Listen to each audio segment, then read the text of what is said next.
Саламатсыздар ма? Бүгін методика, яғни оқу әдістемесі бойынша 4-ші нұсқаны талдайтын боламыз. Бірінші, оқушылар әлемді түсіну үшін модульдерді игеріп, құрылымы бар ортаға қатысады деген тұжырымға негізделген оқу әдіс тәсілі әлеуметтік жағдаяттық тәсіл.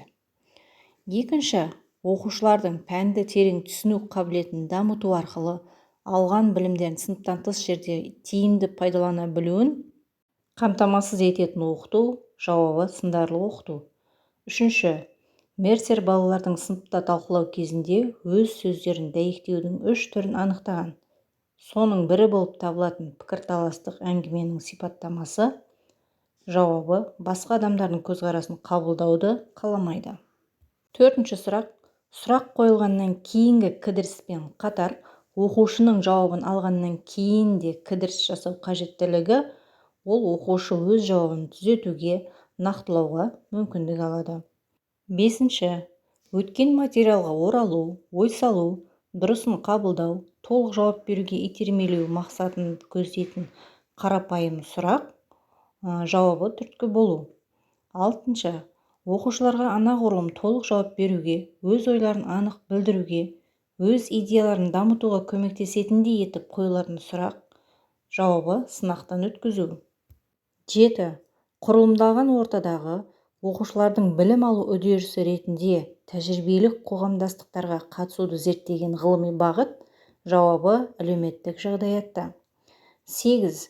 Мектептерде оқыту мен оқуды жалғастыру мақсаты Эллиот зерттемесі бойынша академиялық империализм деп аталынады. 9. Дәлелдеу, пікірталас пен келіссөз барысында қалыптасатын білім ретінде қарастыратын көзқарастық оқу, жауабы диалогтық оқыту. 10-шы сұрақ, педагогиканың жалпы негіздер бөлімінің мақсаты, жауабы педагогикалық білімді қалыптастыру. 11. Біртұтас педагогикалық үдеріс теориясының негізін салушы қазақстандық ғалым Хмел. 12. Ғылыми білімнің басты құрамдас бөлігі таным. 13. Шукина бойынша тәрбие әдістері жіктеледі, жауабы мінез-құлық пен іс-әрекетті ынталандыру әдістері болып. 14. Дағды дегеніміз не? Қайта-қайта орындалатын практикалық әрекетке машықтану. 15. Ұжымдық іс-әрекеттің белгілері, жауабы бірыңғай мақсаттың болуы. 16. Әңгімелеу әдісінің формасы, эривистикалық сипат. 17.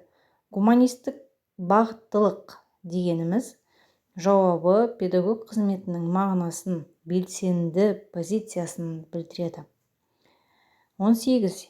Ептілік дегеніміз не? Жауабы білімді практикамен байланыстыра қолдану тәсілдерін, жолдарын меңгеру. 19. Топтық жұмысты әркімнің идеясы пайдалы деп саналғанымен мұқият бағалау жүргізілетін әңгіме түрі, жауабы зерттеушілік әңгіме. 20. Адамның өзін зерттеуі, түсінуі, өзін басқалардың қалай қабылдайтыны жайлы өзін бағалауы рефлексия деп аталынады. Осы жерде рефлексия мен кері байланыстың айырмашылығын айтып өтетін болсақ, рефлексия ол адам өзінің жасаған жұмысына өзі бағалайды, ал кері байланыс мұғалім оқушылардың жұмысын бағалайды. Яғни оқушы өзінің жасаған жұмысына өзі баға беретін болса, онда рефлексия. Егер топтық жұмыс кезінде оқушылар жасаған жұмыстарын бағаласа, яғни оқушылар бірінің жұмыстарын бағалайтын болса, онда кері байланыс. Ал сол топтық жұмыста әр оқушы өзінің жасаған жұмысын өзі баға беретін болса, онда рефлексия. Видео пайдалы болса, каналға тіркеліп, лайк басып, комментарий қалдыра кетіңіздер. Келесі кездескенше.